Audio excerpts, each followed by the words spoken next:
US Fed की अति उच्च ब्याज दर मौद्रिक नीति ने 2022 में सोने की कीमतों पर दबाव बना रखा है। हालांकि फेड द्वारा दरों में बढ़ोतरी की श्रृंखला के बावजूद मुद्रास्फीति 40 साल के उच्च स्तर के करीब बनी रही। उभरते बाजार की मुद्रा में भारी अवमूल्य निवेशकों को सोने की तरफ आकर्षित करते रहे। बैंक ऑफ जापान, यूरोपीय सेंट्रल बैंक और यूएस फेड की कठोर मौद्रिक नीति वैश्विक विकास दर को क्षति पहुंचने की संभावना से अनिश्चितता बढ़ रही है। अगले साल भी अगर ब्याज दरें बढ़ती रही तो ग्लोबल अर्थव्यवस्था को नुकसान हो सकता है, जिससे हेवन मांग 2023 में बने रहने का अनुमान है। चीन में बढ़ते कोरोना मामले से एक बार फिर चिंता बढ़ने लगी है, जिससे कीमती धातुओं के भाव घरेलू बाजार में अपने उच्चतम स्तरों के करीब पहुंच गए हैं। हालांकि लगातार ब्याज दरों में बढ़ोतरी होने के बावजूद अमेरिका के आर्थिक आंकड़ों में सुधार और चीन में कोरोना प्रतिबंधों में ढील से कीमती धातुओं की तेजी सीमित रही है। स्वास्थ्य इन्वेस्टमार्ट के एनालिस्ट नृपेंद्र यादव कहते हैं, भारत में पिछले साल की तुलना में इस साल सोने का आयात 35% ज्यादा रहने का अनुमान है।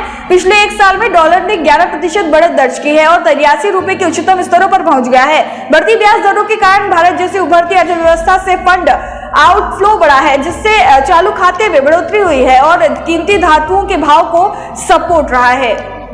घरेलू वायदा बाजार में सोने ने साल दर साल 12% और चांदी ने 11% का रिटर्न दिया है। हालांकि हाजिर बाजार में सोने ने करीब 9% से ज्यादा रिटर्न निवेशकों को दिया है। 27 दिसंबर 2021 को इंदौर में सोना 49,500 रुपए बिका था, जो 26 दिसंबर 2022 तक 53,900 रुपए प्रति 10 ग्राम पर पहुंच गया। वहीं चांदी 2022 साल के निम्न स्तर के भाव सितंबर को 53,500 रुपए बिकने के बाद फिर बढ़कर 64,800 रुपए प्रति किलो पर पहुंच गई, जबकि 27 दिसंबर 2021 को चांदी 62,800 रुपए बिकी थी। दुनिया में एक बार फिर फैली महामारी के बीच कठोर मौद्रिक नीति कीमती धातुओं में सुरक्षित निवेश की मांग बढ़ा सकते हैं। सोमवार को इंदौर स्थानीय बाजार में सोने और चांदी की कीमतों में सुधार का रुख जारी रहा। कॉमेक्स सोना ऊपर में 1798, नीचे में 1797 डॉलर प्रति औंस और चांदी ऊपर में 23.73, नीचे में 23.72 डॉलर प्रति औंस पर कारोबार करता देखा गया।